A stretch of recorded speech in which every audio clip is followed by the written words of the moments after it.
All right. Well, here we are. This episode 29. We're moving right along. Today, Paul is going to arrive in Rome, and we're going to see a lot of things happen here. We're going to look at the route as he finishes when he leaves Malta Island and comes into Italy. He's going to move along certain places and just stay shortly.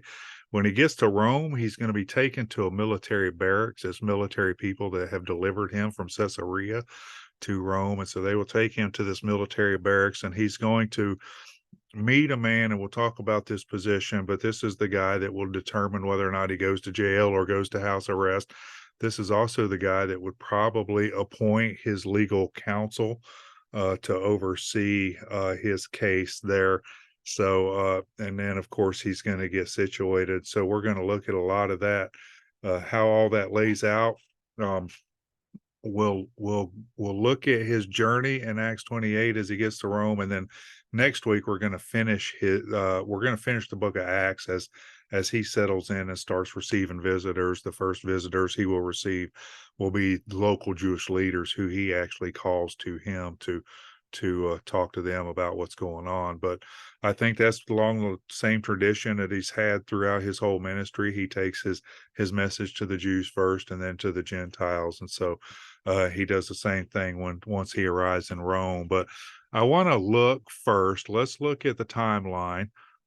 This is going to show us, of course, we had his early life we talked about, his first missionary journey here in green, the second one in blue, the third one in purple, and then this yellow section here, he has been uh, defending himself in front of everybody, the Sanhedrin, the captain of the guard there, the Roman um, governors, Felix and Festus, and even to King Agrippa II, and then he's sent to Italy, where he's shipwrecked on the island of Malta. And so today we're going to see him arrive in Rome. Of course, Nero is away, and I think we talked about this earlier. When Nero came to power, he killed a bunch of people, uh, politically uh, important people that he killed, and then he left Rome in fear of his own life that his subjects would turn on him. And so he went off and he was at war for 5 or 6 years, and during this time Paul is brought into Rome. And since Paul uh, had um, declared that he wanted to take his case before Caesar, only Caesar could hear his case. Now he was probably assigned some sort of counsel to present his case before Caesar instead of him coming right up and talking. Same way with our course today. I mean, judges want you to have an attorney when you go into a courtroom, and so. But then we'll see him as he's placed under house arrest, and I think I'll start here with this. This is the law. It's called the Le Dui Publica, I guess. I'm not real sure how the pronunciation goes, but 2 decades before the birth of Christ, Rome passed this law, which forbade any magistrate to kill, scourge, chain, torture, or sentence a Roman citizen who announced his intention to appeal or prevent him from going to Rome to lodge his appeal there. And that's what we're seeing here. Paul has appealed to Caesar, and so they are taking him to Rome. By law, they have a responsibility to take him to Rome and to let him present his case. And so that's where we're at as we get here. And let's see. I want to show the map real quick. So this is the route he left Caesarea, and we talked about this coming to Myra, and then to Cydnus, and then down to Fairhaven, and of course they got swept out to sea, crashed on the island of Malta. Today they're going to come up to Syracuse, Rhegium, and Puteoli, and before he comes into Rome. And so this is the route that we're going to see him cover today in the biblical account. And so I want to read this real quick. Verse 11, we see after 3 months they had departed the island of Malta. Verse 12 says they landed at Syracuse and tarried there for 3 days. And then they fetched a compass and came to Rhegium. And after one day, the south wind blew, and they came the next day to Puteoli. And they were where they found brethren and were desired to tarry with them 7 days, and then went towards Rome. And it says, from thence the brethren heard of us and came to meet us as far as Appii, Forum, and the three taverns, whom when Paul saw, he thanked God and took courage. And we came to Rome. The centurion delivered the prisoners to the captain of the guard, but Paul was suffered to dwell by himself with a soldier that kept him, and so he would be taken to this base, and this guy, in fact, let me look at this.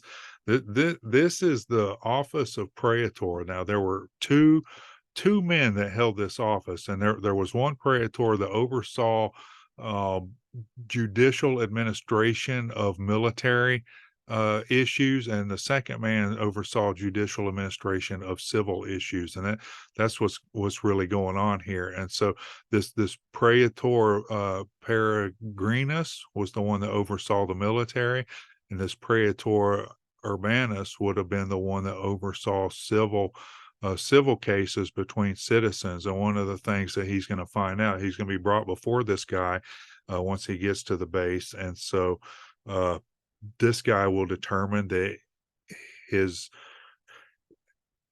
first is going to determine that his crimes weren't so violent that he has to be held in custody there, put in a jail cell or anything.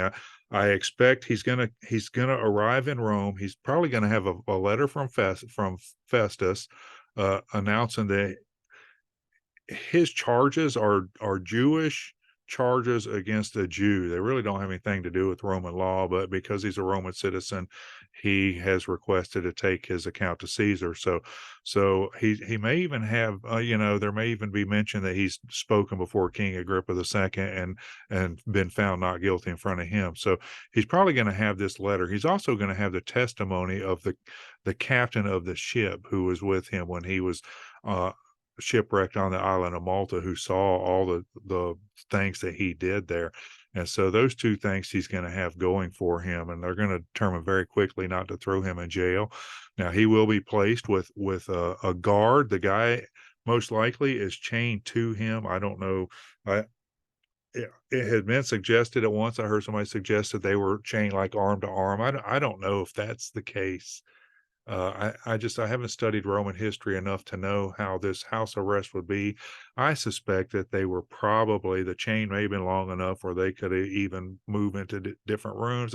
I don't know. The guy probably was chained to him physically, but he had some leisure to receive guests and talk and kind of do things on his own. But that's what's going to happen there. Now, I have put together this little sheet just to kind of give a summary of what's happening here as he's come under house arrest. Now, Julius was the man who was in charge of delivering Paul when he left Caesarea, and the other prisoners. And so I don't know if Julius stayed with them once they changed ships in Myra, but Julius was the man responsible for getting him there. When they arrived at this fort, this Castra Praetoria, which is where he met the Praetor, the official, the prisoners were handed over along with documents that spelled out the indictments against him. And these documents would have been the charges that had been established against him from the Jewish Sanhedrin Council. It probably would have contained the letters from Festus and maybe something from King Agrippa, and probably most likely personal testimony from the captain of the ship. And so Paul had not committed a serious crime, nor was he a political enemy, and was allowed to live in a rental property. A soldier was placed on guard over him, so he was placed on house arrest. He was free to have visitors, and next week we're going to talk about this, some of the visitors that came to see him and why they came to see him. I've named some here: Timothy, Onesimus, Tychius, Luke, Demas, Epaphras, Aristarchus, and John Mark. These all came to see him. Luke and Mark both began to write their gospels during his house arrest, and Acts was a follow-up to Luke's gospel. Epaphras brought news of church division in Colossus, and I think Onesimus may have followed him there. Onesimus was a slave of Philemon. Paul's response was a letter to the Colossians recorded in the New Testament, and a letter to Philemon also recorded in the New Testament. He also from here wrote a letter that is listed as a letter to the Ephesians. Now, I think some Bible scholars think that this may have been a letter written to the church with a blank in it, and it was supposed to be read to a lot of the other churches, because it's suggested by some scholars that this letter was written in the church of Philippi, the church in Corinth, the church in Ephesus, and to some other churches in the region. But it was recorded historically in the New Testament as a letter to the Ephesians. but this letter was delivered by Epaphras, who was the Colossian church leader when he went back home. And so this letter may have not been addressed to them. We're not sure. It may have been, it was probably read in other churches, even if it was addressed to the Ephesians. And it appears that after being read in the church in Philippi, this church leader, Epaphroditus, came to visit Paul and tell him of the pagan persecution. In response, Paul wrote a letter to the Philippians. And so a lot of stuff is going on while Paul's here in Rome. Paul also, prior to his release, writes a letter to Titus and to Timothy. And so we are looking at that. I think it's through the relationship with Paul that Mark and Luke were given authority to write their gospels. There seems to be a lot of suggestion that Luke and Mark conferred with each other in writing their gospels. So I think that probably Paul was assigned legal counsel. This legal counsel came and talked to him about what was going on, because he didn't understand Jewish tradition. So why were the Sanhedrin filing these charges against him, and what was the background of it? And I think maybe Mark and Luke offered to give their accounts of what was going on, and maybe this guy asked for more additional information. One of the reasons I think that, if you look, let's see, where was I going to go? I was going to go here. Luke chapter 1. This talks, uh, Luke's gospel says, first three verses, for as much as many may have taken in hand to set forth in order a declaration of those things which are most assuredly believed among us. So he's making a declaration of the things that were believed among the Jews. And even as they delivered them unto us, which from the beginning were eyewitnesses and ministers of the word, it seemed good to me also, having had perfect understanding of all things from the very first, to write unto thee in order, O most excellent Theophilus. And so this term most excellent suggests that Theophilus was some sort of Roman official. I just don't think he would use the word most excellent if this wasn't a Roman official that he was writing to. And then in the book of Acts, again, we see that he mentions the book that he wrote formerly, which was Luke, the Gospel of Luke, the former treatise I made, O Theophilus, of all that Jesus began to do and teach until the day which he was taken up. And so he's still writing to this Theophilus that he referred to as most excellent. And there's a lot of debate about who Theophilus was. There's really three, not two fingers, three fingers, that three ideas. Now, one is there's a suggestion that Theophilus was a term that meant friend of God. And so he was just writing to somebody that was a friend of theirs, telling them, but it really looks like it's a historical account of what's going on. And the fact that he did use the term most excellent, that really was a term used for Roman officials. It would have been a term used for the governors Felix and Festus. When they were addressed, they would have been addressed as most excellent. But another version is that it could have been just somebody that was a friend of God. Now, I think Theophilus, even if he was a Roman official, was considered a friend of God by these people, because he was defending their case against the people that were trying to stop the spread of the gospel. So it still could have been that, but it was also considered the name of a specific person. And that may be true too. Theophilus was used as a name, and it may have been the name of a Roman official. I mean, it's hard to say because it was used in a name. It was a title, a Roman official title, and it was the term friend of God. And so all three of these could apply, but I think it was probably a Roman official that Luke was writing an account, because he would have had this legal representation to take his case before Caesar.